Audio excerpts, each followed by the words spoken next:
Hey, thanks for stopping by. What I am doing today is I'm working Boston butt roast.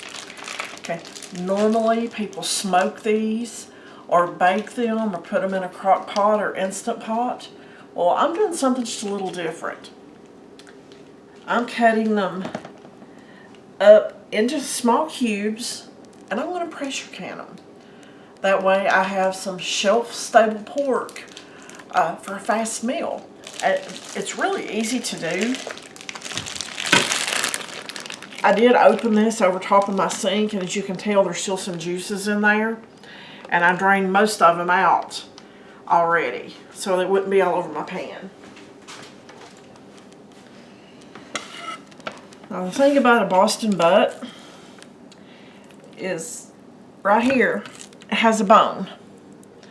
Okay, we have to cut around that bone. So what I've been doing is I've just been cutting down through here to get my big chunks of meat.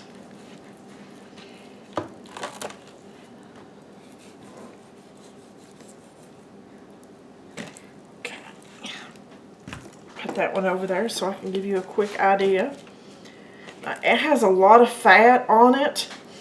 Now personally, I don't want all this fat in the jars, because I don't want to risk it siphoning out and maybe the flat not connecting in its sealing. So I am cutting off a decent amount of the fats. If I'm baking or smoking or something like that, then I'll leave it on because it's got a lot of flavor in it.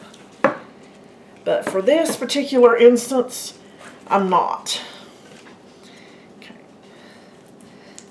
Cut about an inch or so. That way.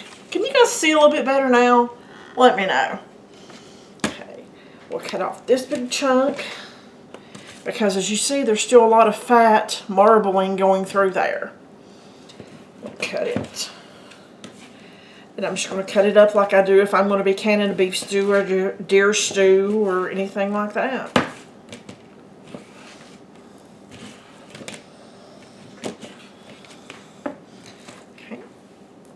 I'm just going to go on and continue cutting this up. I just wanted to show you what size pieces that we needed to work with and tell you about cutting off the excess fat. And I'll show you what I do whenever I get this next one looking like this. Okay, I'm down to the last little bit of my second Boston butt. So as you can see, this right here is what I have trimmed off of this. And there's still plenty of fat on here. But what we're going to do next, since we have everything finally prepared, I'm going to put some water in my canner. I'm going to put about 2 inches of water. And I'm going to put some white vinegar, probably about 1/8 of a cup. Why? Because I have really bad limestone water.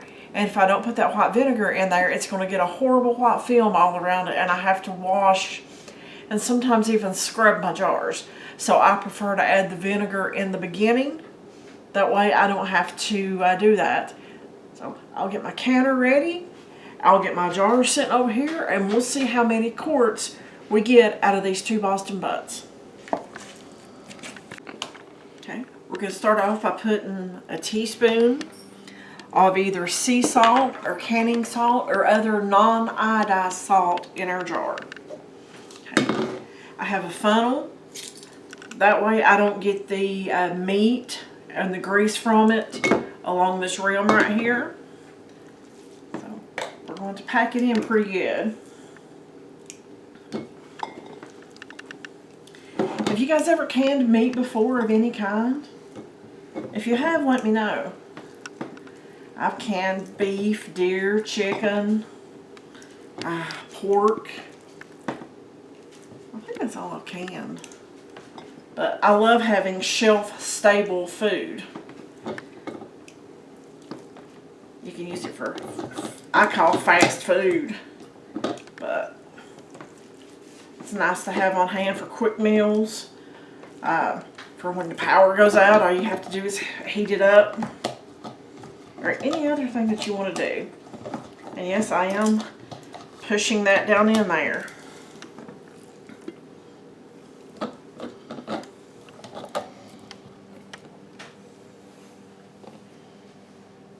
I've got one more cube in that. Okay. And I have a paper towel and I have vinegar on it, white vinegar. Anytime that I can meat, I always wipe it with vinegar. That way, in case I did accidentally get something on there, that will clean it. And I just take a lid, put it on. It's finger tight, see it goes more, so I back it back up. You want it tight enough to hold this flat on there, but loose enough to let the air and everything that's in there go out. And as it cools, it will pull the lid down and seal. Okay, that's jar number 1. So let me get the rest of these done and we'll get them in the canner. Out of 2 Boston butts, I got 7 wide mouth quarts and just a few extra pieces. I do have more Boston butt in the refrigerator to cut up to go in another canning, but I just wanted to show you what I got out of the 2. Okay, my canner has come up to pressure.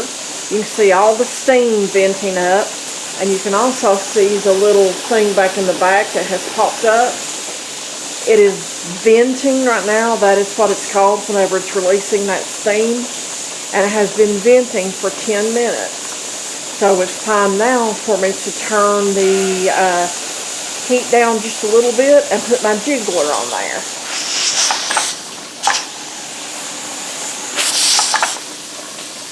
Okay. I'm going to turn this down to about 4. And here in just a few minutes, this is going to start rocking back and forth. And once it does that, I can set my timer. I have quart jars in there, so it's going to go for 90 minutes. The pressure just went off of our Boston butt. So there we have it. We have got 7 quarts of some excellent Boston butt. You may ask what I'm going to do with them. Okay, I can drain them. I can put barbecue sauce on there. I can put some potatoes and onions in there. So that's my favorite things to do with it. Thanks for watching, and I'll see you on the next video.